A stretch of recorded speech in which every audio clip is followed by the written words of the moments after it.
morning, ladies and gentlemen. My name is Brandon Joseph. I would like to thank you all for attending our annual CHW webinar. Today, we're gathered here to discuss the crisis in America, opioids, the good, the bad, and the ugly sides of it. Now, I'm sure that most of you are familiar with the crisis that we are battling here in America, in our communities, and even in some of our families. It has become a problem that we can no longer ignore. Due to the crisis, we are plagued with the aftermath of its destruction, leaving behind blighted property in our community, drug paraphernalia in our neighborhoods and recreational facilities, and even the passing of some of our loved ones due to overdoses from violence and incarceration. In some shape or form, we are all affected by this crisis, which we are here to discuss today. In 460 BC, opium wasn't viewed as being problematic when Hippocrates, the father of medicine, acknowledged it as aseptic in treating internal diseases of women, and epidemics. Later down the line in 1803, Frederick Turner of Paderborn, Germany, discovered the active ingredients of opium by dissolving it in acid, then neutralizing it in ammonia. The results are what we know today, alkaloids or morphine, which is used in today's hospitals all across the world and even on the battlefields during war. I can speak on this subject matter because I myself know the good and the bad and the ugly personally. I myself was a statistic of pharmaceutical pill mills where doctors saw profit over human health. I was receiving triple the amount of pharmaceutical Percocets. I became addicted to these pills, which I was unaware of the contents. I just knew that my body didn't feel the pain of my wounds. The doctor that I was seeing was arrested for overprescribing the narcotics. I was down to my last doses. I began getting sick, and the associate that I knew happened to see that what was going on with me and offered me heroin. I rejected at first because that wasn't me, but my body erupted. My stomach went to cramping. I had runny nose, teary eyes, sneezing. I gave in to the drugs. My body calmed instantly. I went from paying hundreds of dollars to a licensed doctor to paying $20 street price. I began hanging in the Melpomene housing project, which is known for drugs and drug violence. I became friends with an enforcer of one of the known street gangs.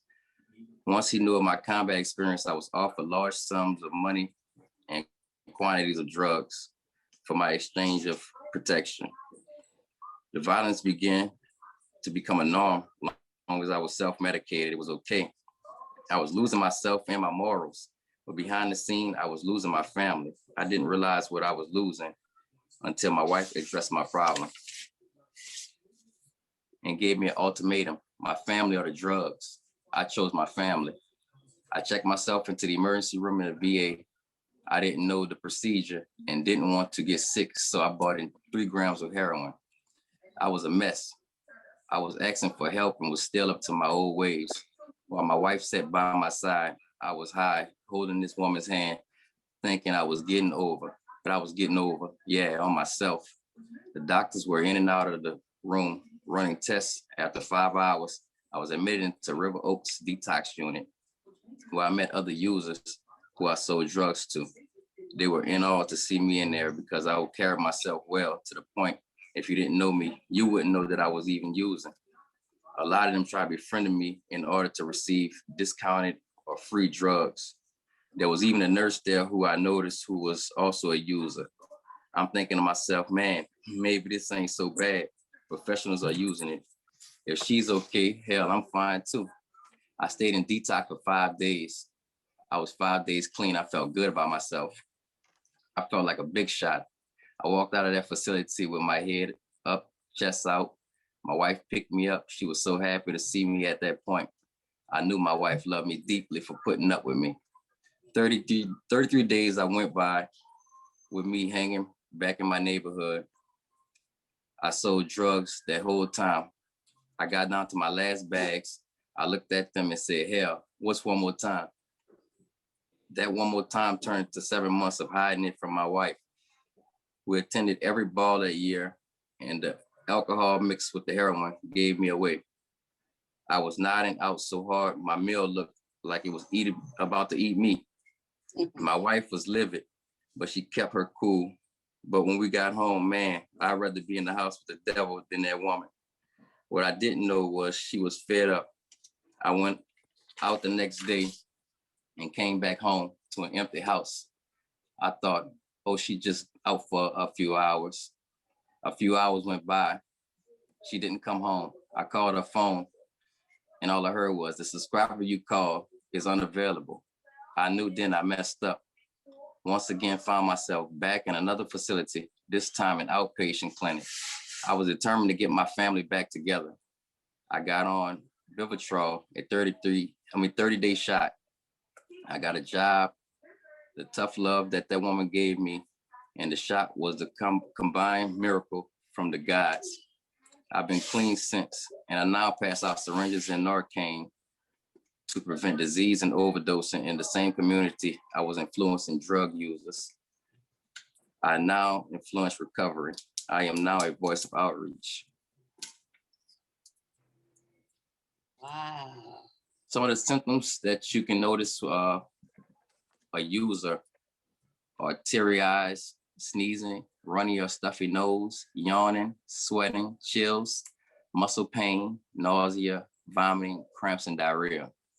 Some are also anxiety, craving, trouble sleeping, and restless legs. Combined with the other antagonists, I believe that love is another part of the prescription and self-care.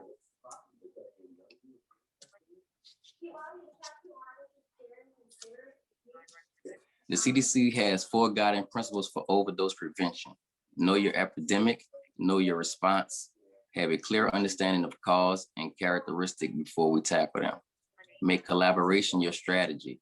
The CDC states that overdose prevention strategies will only be successful if the role of each player is well designed, reasonable, and clear.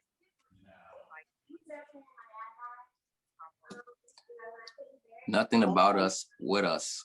Public policy should not be written without the insight of people going through the firsthand. Meet people where they are. Transtheorical model, change model, understand one's circumstances without being judgmental.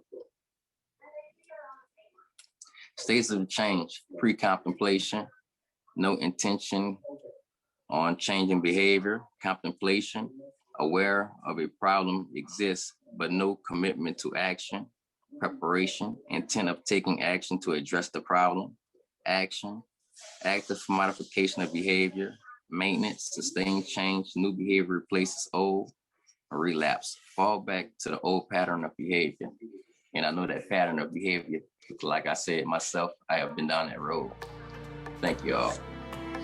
God, Brandon, that was awesome. Proud of you, man. Thank you for sharing that. No problem. A true hero.